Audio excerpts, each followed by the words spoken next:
12,000 feet की height पर जहां बर्फ, तूफान और भूकंप एकदम नॉर्मल बात है, बिना सीमेंट, बिना स्टील और बिना मॉडर्न मशीन्स के एक मंदिर है जो हजारों सालों से वहीं खड़ा है। ये सिर्फ एक मंदिर की कहानी नहीं है, ये एक सवाल है, क्या हम अपनी पुरानी नॉलेज को आज समझने की कोशिश भी करते हैं? आज बात होगी तुंगनाथ की, महाभारत से लेकर आज तक की कहानी की, उस लॉजिक की और एक अनकंफर्टेबल सच के साथ।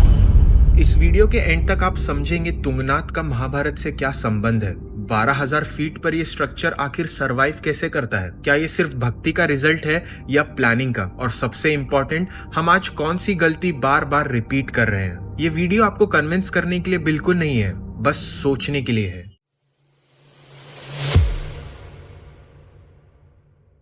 महाभारत के बाद पांडवों पर एक बोझ था, गिल्ट का। वे शिव से माफी मांगना चाहते थे, लेकिन शिव उनसे मिलना ही नहीं चाहते थे। इसलिए शिव एक बैल का रूप लेकर हिमालयों की तरफ निकल गए। पांडवों ने उन्हें पहचान लिया और भीम ने बैल को पकड़ने की कोशिश भी की, लेकिन बैल जमीन में समा गया और उसके शरीर के अलग अलग अंग अलग अलग जगह पर प्रकट हुए। जहाँ भुजाएं निकली वो तुंगनाथ, जहाँ पीठ निकली वो केदारनाथ, और इसी तरह बना पंच केदार। इस कहानी को मिथ कहना आसान है, लेकिन जब लोकेशन, एल्टीट्यूड, ज्योग्राफी और मंदिर का प्लेसमेंट देखा जाता है तो कोइंसिडेंस थोड़ा कम होता है और प्लानिंग बहुत ज्यादा लगती है।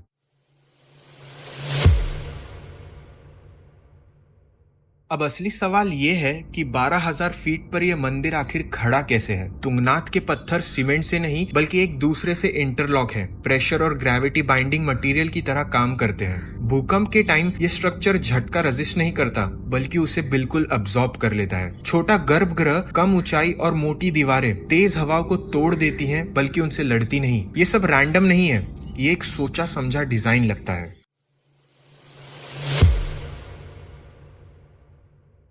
आज हम 20 फ्लोर की बिल्डिंग्स तो बनाते हैं और 20 साल में ही उनमें क्रैक्स भी आ जाते हैं। यहाँ एक मंदिर है जो 1000 साल पुराना, बिना मेंटेनेंस कॉन्ट्रैक्ट्स और बिना रेनोवेशन बजट्स के, फिर भी वैसा का वैसा ही खड़ा है। शायद प्रॉब्लम टेक्नोलॉजी की नहीं है, शायद प्रॉब्लम शॉर्ट टर्म सोच की है। सनातन धर्म सिर्फ धर्म नहीं है, ये एक सिस्टम का धर्म है। नेचर को जीतने का नहीं बल्कि उसके साथ जीने का आइडिया है। आज हम पहाड़ों को ब्लास्ट करते हैं, नदियों का रास्ता बदलते हैं, और जब इन्हीं की वजह से बाढ़ आती है उस पर शॉक भी होते हैं। हिस्ट्री हमें वार्न करती रही, पर हमने सुनना चूज ही नहीं किया।